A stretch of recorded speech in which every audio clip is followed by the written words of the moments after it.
Prezados alunos e alunas do curso do Legale, sejam bem-vindos a mais um encontro. E aqui nós vamos dando continuidade ao tema que estávamos tratando no outro encontro, né? Um tema tão palpitante que nos dias de hoje nos chama tanta atenção, que é a violência doméstica. As diversas formas de violência doméstica, a gente vem discutindo todos nesses encontros, exatamente no que consiste a violência, nas formas de combate, o porquê o silêncio tão eloquente quanto a violência doméstica. Então, a minha preocupação é trazer para vocês uma visão bastante ampla da violência, um momento em que estamos enfrentando, em que nossos alunos e nossos ouvintes têm que ter ciência de tudo que precisa ser combatido. Então, no encontro passado, falamos sobre algumas intervenções psicossociais, né, que seriam necessárias, e aqui nós vamos falar também, assim, não vamos deixar de passar pela nossa responsabilidade de uma solução que precisávamos encontrar para essas vítimas de violência, uma solução jurídica dos problemas, que favorecem, que podem ajudar na cessação da violência, né? A causa da violência pode ser a separação, muitas vezes o homem ou a mulher usa a separação como forma de violência. O fato de pagar a pensão alimentícia ou não pagar pode ser uma violência econômica e financeira, né? As guardas e visitas, que a gente chama de alienação parental, também pode ser uma forma de violência, né? Então, tudo isso tem que ser da nossa ciência. Nós temos que saber também da assistência social, como um assistente social pode reestruturar uma família, dar apoio social, dar um apoio familiar a esta família que vai ter que tirar o agressor do lar. Benefícios que precisam ser dados para que lhe seja garantido o sustento, essa emancipação financeira para a reestruturação da vida. Eu realmente conheci pessoas que diziam: eu não posso denunciar porque eu não tenho para onde ir com os meus filhos. Então, eu não tenho para onde ir com a minha filha, porque meus pais moram no interior. Se eu for, eu vou perder o emprego aqui na cidade de São Paulo, eu não posso perder esse emprego, então eu vou ter que ficar e eu sou vítima de violência consciente. Então, veja, uma ineficiência da tutela estatal, e aí nós temos ONGs e organizações que estão tentando, de alguma maneira, ajudar estas vítimas. E nós temos que difundir essas organizações, temos que participar dessas organizações para poder ajudá-las. Então, veja, o que eu trago também aqui, e aqui começa a nossa parte processual, a nossa parte de como se faz um registro de ocorrência de violência doméstica. A violência que não se dá só de ordem física, mas se dá de ordem psicológica, financeira, moral, todas essas que nós já ressaltamos. Então, o início do procedimento, né? A gente precisa de um estímulo para que, na sua grande maioria, as mulheres vão à delegacia, né? O histórico das violências anteriores, o depoimento dessa vítima, o depoimento das testemunhas é extremamente importante, acolher provas sobre isso, e como eu enfatizei no final da aula passada, eu chamo a atenção aqui. Existem delegacias especializadas para as mulheres, delegacias que são próprias para isso, mas independente disso, o que eu tenho que ter é pessoas qualificadas para receber essas vítimas. Vítimas que, com calma, com muita cautela, vão relatando aos poucos os sinais de violência. Nem sempre os sinais são sinais evidentes, sinais que consigamos identificar de primeiro, né? Mas que, de repente, consiga ser encaminhada esta vítima para uma assistência. Então, isso que eu acho extremamente importante que nos atentemos. Então, eu trago a instauração de um inquérito policial, prioridade da tramitação deste inquérito. Esse inquérito, ele é obrigatório, ele é de instauração obrigatória quando há o que nós, no direito penal, chamamos de notícia crimes. Então, nós temos essa obrigatoriedade de instauração, onde as investigações e autoridade policial tomarão medidas de urgência, né, a favor ou para proteger a vítima, para afastar o agressor, para ouvir as testemunhas dos fatos. E, como eu disse na aula passada, se for um delito não transeunte, ou seja, aquele que deixa vestígios, então que a gente faça o exame e a perícia, porque muitas vezes a roxidão ou vermelhidão, ele sai logo, então a perícia precisa ser realizada. Então, isso tem uma ordem de prioridade que deve ser observada pelas autoridades. Então, as vítimas têm que ir prestar este depoimento, que a gente chama de notícia-crime. A ação penal é pública incondicionada, ou seja, a vítima da violência, ela vai ser chamada a depor, mas ela não vai mais caber a ela desistir ou não da ação.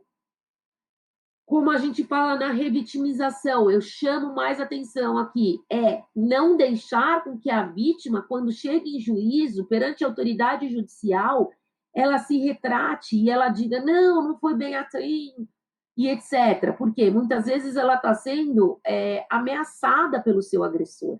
Então, temos que tomar muito cuidado para acolher o depoimento e verificar a veracidade. Hoje se usa até a constelação, né, o uso de constelação sistêmica, para que possa, através do uso de objetos, se verificar se houve ou não violência e se a vítima está naquele momento se retratando porque está coagida. Vejam, eu tenho crianças vítimas de violência doméstica que são estupradas, são lesionadas, são abusadas, e quando chegam em juízo, acabam se retratando, ou acabam mudando de opinião, acabam tendo outra visão, porque muitas vezes o agressor passa a não frequentar mais o lar, ou porque o agressor passa a fazer ameaças, ou porque o agressor passa a lhes parecer como uma pessoa benevolente, que, ao contrário do que ela esperava, era acolhedor, né? Então, eu tenho um caso em que, por exemplo, uma irmã era violentada constantemente pelo pai. E ela achava que tudo certo ela ser violentada pelo pai, que era normal ela ter que sentar no colo do pai, que era normal ela ser aliciada, né? E ser, na verdade, introduzida pelo pai, e ter muitos atos de lascívia. Mas a partir do momento em que ela viu a irmã ser estuprada, a irmã chorar quando aquilo aconteceu, ela percebeu que aquilo não era normal e que ela estava se revitimizando, ela estava aceitando aquilo, uma coisa que ela não deveria aceitar, mas que ela aceitava com ela, mas não aceitava com a irmã. E ela sabia que a mãe tinha ciência. E era o pai que fazia. Então, você imagina ela ter que denunciar para uma tia, para chegar até a autoridade policial, para que se instaure um inquérito, para que essa ação tenha prosseguimento, para que essa criança seja ouvida, essa criança, essa adolescente seja ouvida em juízo. Muitas vezes ela muda de opinião. Ela muda por quê? Porque ela precisou voltar para casa, porque ela precisou voltar para a escola, porque ela foi ameaçada de alguma forma. Então, toda essa colheita de provas, vejam, é uma colheita extremamente específica e que deveríamos, nós, ter a preocupação de termos profissionais qualificados para a colheita dessas provas, né? Aqui eu trago duas conclusões quanto à ação penal da Lei Maria da Penha, dela ser uma ação penal incondicionada, ou seja, uma vez que a vítima ela vai a juízo, né, a hora que ela comparece no inquérito e ela manifesta o seu interesse em instaurar um boletim de ocorrência, ela não pode mais retirar esse boletim de ocorrência, então a titularidade é do Ministério Público. Eu tenho a Lei Maria da Penha também proibindo algumas medidas e algumas alternativas e soluções que o Código tinha, ou seja, não cabe a conciliação civil, como diria antigamente, não cabe parar na cesta básica, né? Também não cabe a transação penal, ou seja, fazer um acordo com base na 9.099, e também não é competência do juizado especial criminal, não é competência nem do juizado civil, nem do juizado especial. Ou seja, eu tenho aí um tratamento mais rigoroso para os delitos de violência doméstica. Se cabe, diz a Lei Maria da Penha, que não cabe a suspensão condicional do processo, mas essa é uma vedação legal que talvez não seja a melhor, e aí o Supremo discute se é cabível ou não a suspensão. O que eu trago aqui e exibo para vocês nos slides, eu vou voltar aqui, é exatamente a dificuldade na colheita dessas provas, na veracidade de colheita dessas provas, na oitiva das vítimas, na oitiva das testemunhas, na forma como o agressor muitas vezes é ouvido, na forma como muitas vezes esse agressor possui o que a gente chama na psicologia, e aí eu não sou perita, mas a gente estuda um pouquinho, de gatilho, né? Que é um ponto de gatilho do cérebro que o faz muitas vezes um psicopata dentro do lar não, um psicopata mesmo. E aí ele consegue manipular essa colheita de provas, de modo a que às vezes a gente até acredita que ele que é o agredido, né? Ou que a vítima que pediu para ser agredida, sabe? É uma forma de manipulação. Então, a grande dificuldade que deve ser enfrentada e que deve ser objeto de estudo e objeto de análise pelos senhores é realmente a existência de testemunha no âmbito, se ela existe nesse âmbito da violência, se ela só existe para falar sobre os antecedentes deste agressor ou desta vítima, né?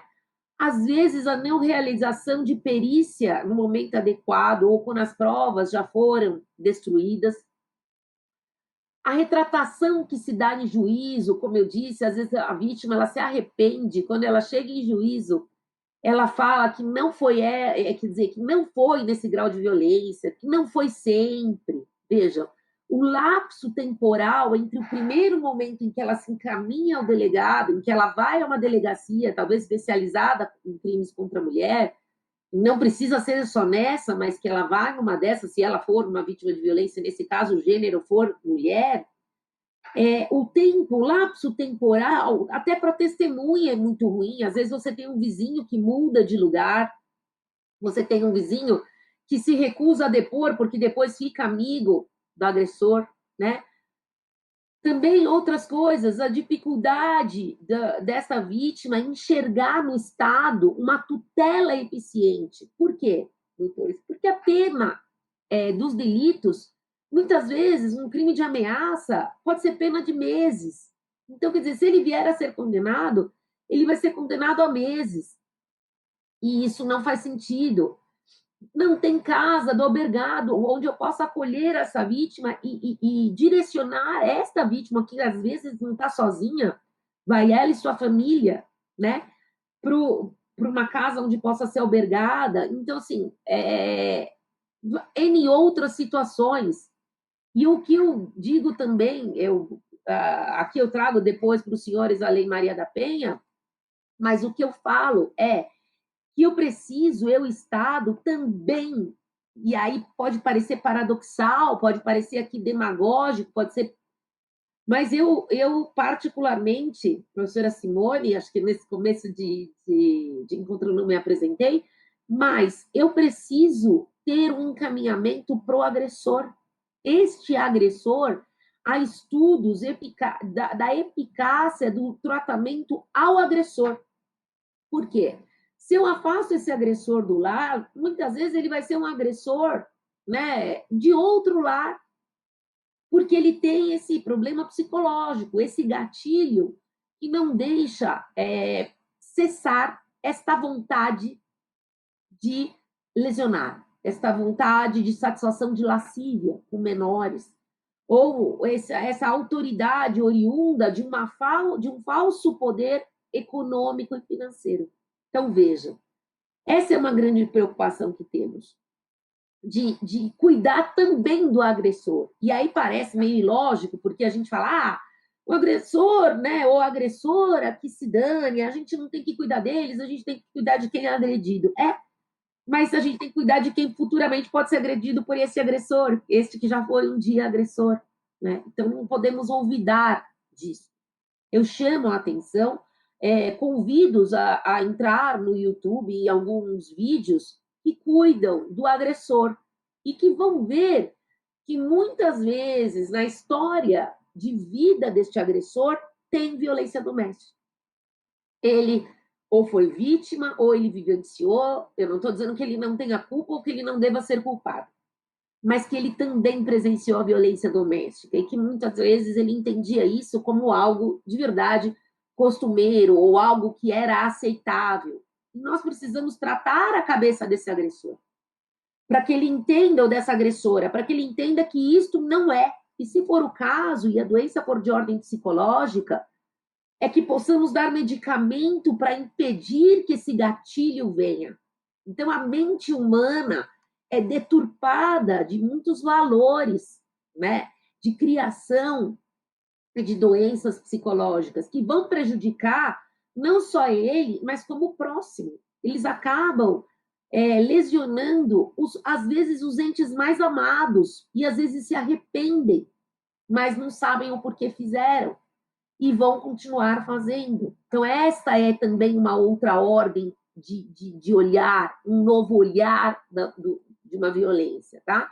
Eu trouxe para vocês aqui a Lei Maria da Penha e tudo que se configura dentro do universo da Lei Maria da Penha, as formas que a Lei Maria da Penha traz de violência doméstica e familiar, né? E aqui é uma mera reprodução dos artigos que eu acredito devam ser lidos e chamam a atenção para que os senhores leiam esse artigo 23, que nos diz: poderá o juiz, quando necessário, sem prejuízo de outras medidas, e aí veja, encaminhar a ofendida e seus dependentes a programa oficial ou comunitário de proteção e de atendimento.